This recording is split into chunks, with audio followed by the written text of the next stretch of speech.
What's going on, gang? It's your boy Fresh TV, Fresh Boxing TV, checking in with another episode, man.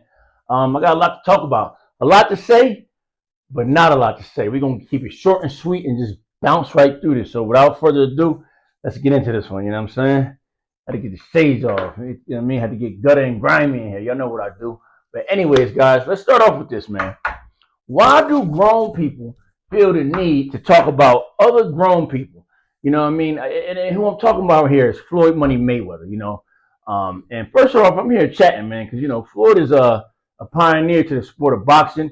And as a minority and as a black man, why talk about another black man? You know what I'm saying? As far as, you know, minorities and blacks go, Floyd has accomplished the most as far as making money wise. You know, he's a billionaire, you know what I mean, in the sport of boxing. So why would I talk about him? You know what I mean?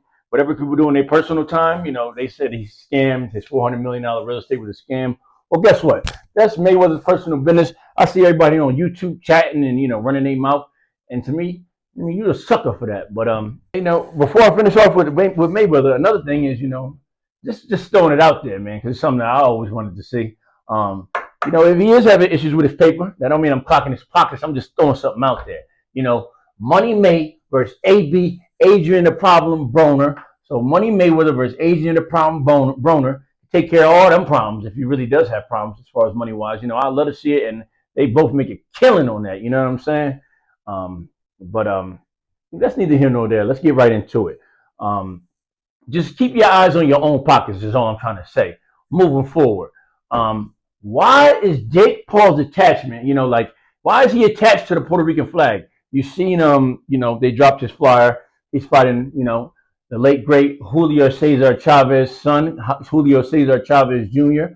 And that's what he had to say. And, you know, I hope that, you know, he stands true to that and put a whooping on that boy, because Jake Paul ain't got no attachment to Puerto Rico. That boy is from Ohio. You know what I'm saying? And the white part at that, you know what I mean? And I ain't never really banged with him anyway, especially after he tried to beat up on an old Mike Tyson.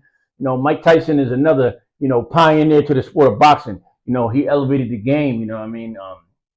Black, black shorts, black shoes, no socks, you know what I mean? And just everything he did for the sport of boxing, you know. I mean, we ain't saying he was always all there, but hey, Tyson is Tyson. And you know, that's just what it is. And fighting an old man, you're gonna get props for that, fighting UFC fighters. You think you're gonna get props for that? Nah, not in my book. You a sucker. I mean, you can't do nothing to me. I mean, these hands work.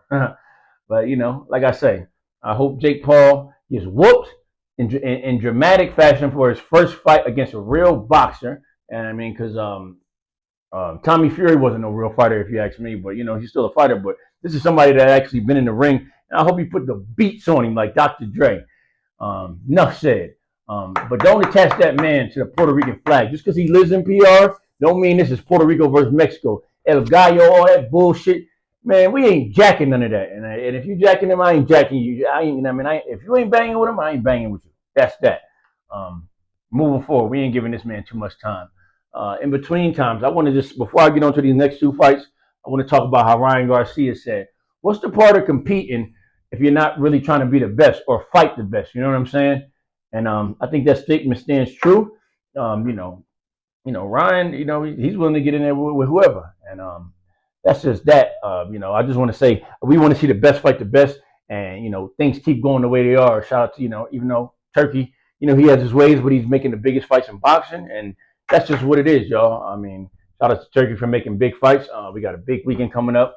You know, the first week of May, Cinco de Mayo weekend with, you know, Canelo. And we got Ryan in there, Theo in there, Devin in there, all big names, you know. And we hoping that, you know, that all the A sides can pass through so we can get these bigger fights at the end of the year. You know what I'm saying, y'all? But you know, moving forward, let's talk about it. We got Keyshawn Davis versus Edwin De Los Santos in Keyshawn Davis' hometown. How I feel about this fight right here. I think it's a great fight because, like I said, look at the comment here. We're going to see the difference between Keyshawn and Shakur.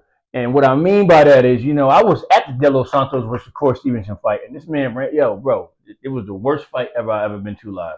And, you know, the man ran around the ring. He could say whatever he want. You know, the real know what's up. And the reason why I like Keyshawn Davis because he's a better fighter than Shakur is. When I talk about boxing, Shakur is a better boxer, but Keyshawn's a better fighter. And I guarantee you, he go in there and try to get him out of there. And that's what I'm talking about. And it's just something good to see. Keyshawn wants to prove himself, and Edwin De Los Santos is a tough competitor. Even though he's been out the ring for a little bit, it's going to be a great fight. So I'm definitely looking forward to that one. And moving on to the next subject at hand. And and another thing, if Keyshawn can get through him, I mean, sky's the limit. How about that, y'all? And so let's move on, man. Moving forward, we getting through this one. We got Shakur versus Williams Zepeda. Now, with Shakur versus Williams Zepeda, I think it's a great fight. I'm glad they made it happen. But let's not forget, Turkey made him bow down and kiss the ring. He had to make that public apology, you know what I'm saying? And, that's what he get, because Shakur like to get on the net and just run his mouth too much.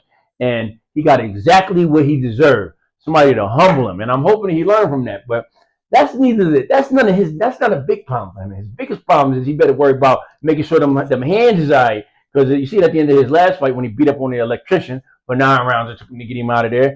9 rounds to get the electrician out of there, but he got very bad hands, brittle hands. Seen him having them in the ice buckets and shit. So Williams Zepeda's coming to fight. So that means he's going to have to fight, or unless he runs around the ring again. The fans, how they're going to treat him with that. So that's another interesting fight, and I want to see the condition Shakur hands in and what Williams Zepeda tries to bring and try to cut off the ring and make him fight. So we got 2 great fights as far as Davis and De Los Santos and Shakur and Zepeda, so I'm super excited about that. And like I said, guys, we got the big weekend coming up, Cinco de Mayo. I'll be touching on that in a little bit. But I just wanted to get in here and clear the air, man, and stop clocking people's paper, man. And Mayweather, man, make that AB fight happen, man. That'd be great, man, just for the sport of boxing, just for the culture, you know what I'm saying? Anyways, man, it's your boy Fresh TV, Fresh Boxing TV. I'm out.